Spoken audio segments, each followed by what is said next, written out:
भी दे रहा है, तो जब उसने मौका दिया है आप भी थोड़ा मौका दें। अल्लाह बड़ा करीम है, दरवाजे खोलेगा, उसके बंदे उसकी बारगाह तक पहुंचेंगे। बदगुमानियां और फिर बदगुमानियों का उरूज और उस लेवल तक जाके बात कर देने का जहां से खौफ आए कि यार ये बात नहीं करनी चाहिए। कुछ लोगों ने ना पक्का ज़हन बना लिया ये कहने का कि हाथ बड़ा तंग है। पक्का आप जिस वक्त पूछ लें उनका हाथ और बड़ा ही ज़्यादा तंग है। आप यकीन करें, बहन का जो खामंद है वो कह रहा है जा हिस्सा लेके आ, तेरे भाइयों की कमाई तो नहीं तेरे अब्बा की है, लेके आ। वो बेचारी उसकी मिन्नतें कर रही है, कहती है अगर जाऊंगी ना तो वो कहेंगे हिस्सा ले जा, आज के बाद हमारे घर ना आना, मेरा दरवाज़ा ना बंद करो, मेहरबानी करो। और भाई से बात करती है तो कहता है हाथ ही बड़ा तंग है, जब ठीक होगा तो दे दूंगा। न करें ये जुल्म। हमारे अपने तड़पते रहते हैं और हमारी दौलतें अंदर पड़ी रहती हैं। हमारे अपनी छोटी छोटी ज़रूरियात के लिए परेशान होते हैं, लेकिन हम बड़े बड़े बहाने हैं हमारे पास, कहते हैं ये निकम्मा है, ये निकट्टू है, ये काम नहीं करता, इसमें फलाना है, वह फलाना है, भले मैंने नहीं साथ चलना। इशार जब आपके अंदर पैदा होता है ना, इशार जब किसी के लिए आप हसास होते हैं तो आपको भी सुरूर हासिल होता है। न करें ये काम कि आपको अल्लाह ने वुसअत दी और हर वक्त आप हाथ तंग होने का रोना रो रहे हैं, हर वक्त आप ये कह रहे हैं मैं बड़ी आजमाइश में हूं, जब खुदा ने आप पे नहीं डाली। तो इतने झूठ बोलना सिर्फ इसलिए कि मेरे पैसे बच जाएं, सिर्फ इसलिए कहानी सुनाना कि हालात मेरे बड़े खराब हैं कि कोई बंदा मेरे से कुछ थोड़ा बहुत कर्ज ना मांग ले। सुनो, नबी पाक सल्लल्लाहु अलैहि वसल्लम के पास मेहमान आ गया, बुखारी मुस्लिम है। हुजूर ने अज़वाज मुतहरात के घरों में पैगाम भेजा, कुछ चीज़ है ज़ियाफ़त के लिए। या रसूलल्लाह कुछ भी नहीं, ये दो जहां के शाह हैं और पास कुछ रखते नहीं, दो जहां की नेमतें हैं इनके खाली हाथ में। या रसूलल्लाह कोई चीज भी नहीं। हुजूर ने सहाबा के मजमे पे नजर डाली, या रसूलल्लाह सल्लल्लाहु अलैहि वसल्लम हुक्म हो, तो हुजूर फरमाने लगे तुम में से कोई बंदा है जो इसे घर ले जाए रोटी खिलाए। एक सहाबी उठे फौरन, हुजूर मैं लेके जाता हूँ खाना खिलाता हूँ। फरमाते हैं मेरे घर में सिर्फ बच्चों का खाना था, ये नहीं कि फ्रीजर भरा हुआ है नेमतों से, सिर्फ बच्चों का खाना। ये नहीं कि किसी को देख के अपनी हंडिया पे बर्तन दे लिया, सिर्फ बच्चों का खाना। कहते हैं घर गया, बीवी से कहा क्या कैफियत है, कहने लगी बच्चों की रोटी है। मैंने कहा बच्चे सुला दे, सुबह नाश्ता कर लेंगे। तो कहने लगी आप क्या खाएंगे? तो मैंने कहा ना मैं खाऊंगा ना तू खाएगी, मेहमान जो नबी पाक का है।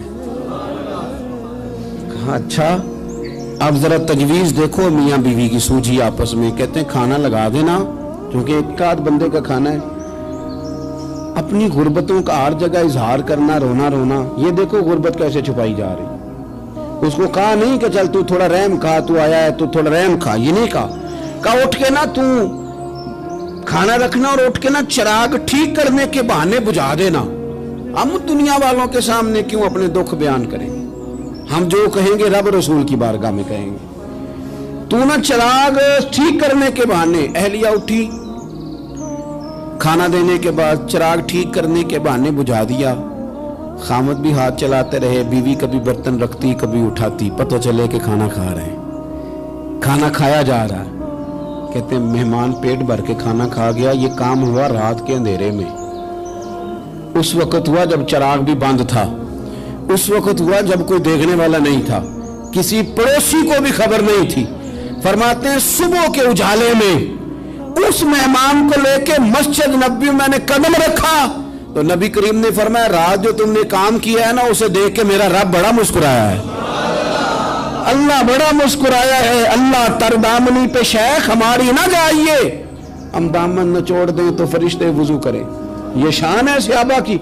नबी करीम अलैहिस्सलाम ने फरमाया रब रात मुस्कुराया तेरा ये अंदाज देख के, और उसने कुरान नाजिल किया वयुसिरूना अला अनफुसिहिम वलौ काना बिहिम खसासा।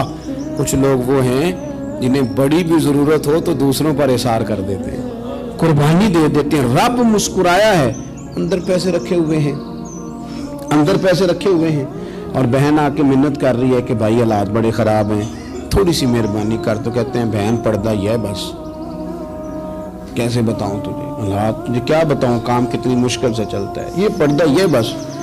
बहरहाल अगर तूने कहा है ना 50,000 तो मैं ज्यादा नहीं, कोई 20 को दे दूंगा तुझे, वो भी खासी नेकी करके। وہ بھی بتا سکھا کے. رات اماں پہ علیحدہ سے احسان چڑھاؤں گا, ابا پہ علیحدہ سے چڑھاؤں گا کہ تمہاری بیٹی کے ساتھ تعاون کرنا, سارے علاقے کو ویسے ہی بتاؤں گا. اور وہ غریبنی بیچاری 20,000 لے کے گھر گئی ہے, پھر سفارشیں کر رہی ہے کہ مہربانی کرو. میں نے ایسے بھی دیکھے ہیں جو پہلے بیوی کو پکڑاتے ہیں, تو دے, اس لیے کہ پھر وزیر اعظم تو ڈنڈا نکال لے گا تو بڑا مشکل ہو جائے گا پھر گھر میں رہنا, لہذا وہ یہ تو آگے لگ.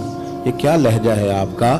یہ تو کسی کو بھی دے تو چھپا کے دینے کا حکم ہے, کسی کو بھی دے تو ہمیں حکم یہ ہے کہ سیدھے ہاتھ سے دینا ہے, الٹے کو خبر. اور یہ جو بالکل ہی اپنے ہیں ان پر تو پردہ پوشی آپ کے لیے ویسے ہی ضرورت تھی. میرے عزیز, رب مسکراتا ہے. میرے نبی پاک علیہ السلام نے یہ اعمال ہمیں بتائے جن پر اللہ مسکراتا ہے, خوش ہوتا ہے. اور بعض لوگوں کو حضور نے نامینیٹ کیا. حضرت سعد بن معاذ رضی اللہ تعالیٰ عنہ عظیم صحابی تھے. یہ وہ خوبصورت صحابیاں جن کے جنازے کو کندھا میرے نبی پاک نے عطا فرمایا, حضور نے کندھا عطا فرمایا. کمال ہو گئی. نرخ بازار محبت کا انوکھا ہی ہو گیا, خود خریداروں میں شامل آ کے مولا ہو گیا. حضور نے کندھا دیا. حضرت سعد بن معاذ رضی اللہ تعالیٰ عنہ کا جب جنازہ اٹھا, ان کی والدہ رو پڑی, بڑے درد سے روئی. ماں تھی نا, ان کی آواز جب حضور تک گئی تو نبی پاک نے فرمایا آنسوؤں کو روک لے, آواز کو کم کر لے. تیرے بیٹے کی تو جب روح پرواز ہوئی ہے تو رب مسکرایا ہے. جس کے آنے پہ رب راضی ہو مسکرا دے جو اس کی شان کے لائق ہے. یہ تو وہ لوگ ہیں کہ جن کے جانے پر نا رب, وہ کسی نے کہا تھا کہ میرے مرنے پہ ہر سو شور مچ جائے گا, دیکھو گے میرے مرنے پہ ہر سو شور تو پتہ چل جائے گا جب ہم جائیں گے. میرے مرنے پہ ہر سو شور مچ جائے گا, دیکھو گے. اور کہنے الوداع سرکار خود تشریف لائیں گے. اور درویش کہنے لگے بات مرندے مکھڑا میرا ہو جاوے جے تازہ, پھر سمجھ لینا محبوب میرے نے آن پڑے ہے جنازہ. اور عاشق کا جنازہ ہے, ذرا دھوم سے نکلے اور محبوب کی گلیوں سے ذرا گھوم کے نکلے. فرمایا کہ ان کے تو جانے پہ رب کریم. اور حضور نے ایک دعا بھی دی. حضرت ابو طلحہ, حضرت طلحہ رضی اللہ تعالیٰ عنہ صحابی تھے, ان کا وصال ہو گیا تو حضور نے دعا بھی دی. فرمایا یا اللہ جب میرا طلحہ ہے نا تو اس سے مسکرا کے بات کرنا, یہ تجھ سے مسکرا کے بات کرے جو تیری شان کے لائق ہے. قرآن مجید میں فرمایا ان اللہ بالناس لرؤوف الرحیم, بے شک اللہ اپنے بندوں پر بڑا ہی مہربان اور نہایت ہی رحم کرنے والا, رؤوف اور رحیم ہے, بڑا مہربان ہے, کرم فرماتا ہے. اللہ تعالیٰ اپنے بندوں سے بڑا جلد راضی ہو جاتا ہے. وہ اپنے بندوں کو بہت زیادہ مشقت میں نہیں ڈالتا. وہ اپنے بندوں سے اپنی نعمتوں کا بدلہ نہیں چاہتا. بہت سخت مشقت والی عبادتیں نعمتوں کے بدلے نہیں چاہتا. وہ بڑی جلدی رحم فرماتا ہے. میرے نبی پاک صلی اللہ تعالیٰ علیہ وآلہ وسلم نے ارشاد فرمایا, بعض احادیث میں لفظ یہ ہے کہ اللہ اپنے بندوں کو دیکھ کے مسکراتا ہے جو اس کی شان کے لائق ہے. جس ترتیب سے ہم مسکراتے ہیں, جس ترتیب سے ہم روتے ہیں, جس ترتیب سے ہم کسی بات کا اظہار تشکر کرتے ہیں, خدا ان باتوں سے پاک ہے. اب بہت ساری حدیثوں میں آیا کہ وہ مسکراتا ہے, تو کیا مطلب ہے مسکرانے کا؟ تو علماء تفسیر نے لکھا ہے مسکرانے کا مطلب یہ ہے کہ وہ بڑا ہی راضی ہوتا ہے اپنے بندے سے, بڑا راضی ہوتا ہے, یہ مطلب ہے. ایک تو مسکرانے کا مطلب یہ ہے کہ وہ بڑا راضی ہو گیا, بڑا راضی ہو گیا, وہ مسکرا دیا اپنے بندے پہ.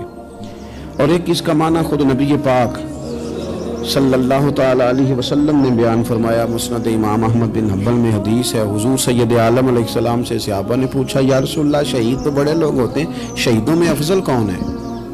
تو اللہ کے حبیب علیہ السلام فرمانے لگے وہ والا بندہ جو ڈٹ گیا تھا کافروں کے مقابلے میں, وہ ہلا نہیں, پوری طرح ڈٹ کے جو لڑا وہ شہداء میں افضل ہے. حضور فرماتے ہیں وہ جنت کے بالا خانوں میں سیر کرے گا اور رب اسے دیکھ کے مسکرائے گا, رب اسے دیکھ کے مسکرائے گا. اللہ تعالیٰ مسکراتا ہے اسے دیکھ کے. اور اگلے جملے میں حضور نے وضاحت کر دی, فرمایا جب رب دنیا میں کسی پر مسکراتا ہے نا تو اس کا معنی یہ ہے کہ قیامت میں پھر اللہ اسے حساب کوئی نہیں لے گا. جس پر اللہ دنیا میں مسکرا دیا اس سے کوئی حساب. تو وہ کام ڈھونڈنے چاہیے نا جس سے اللہ مسکرائے. ویسے کبھی ہم ایسا کرتے ہیں کہ نہیں کہ کسی کو راضی کیا جائے؟ یہ کام ہم کرتے ہیں کہ ہماری کمپنی کا جو سربراہ ہے وہ ہم سے راضی رہے, جس ادارے میں ہم پڑھاتے ہیں اس ادارے کا بڑا ہم سے راضی رہے. یہ کرتے ہیں ہم.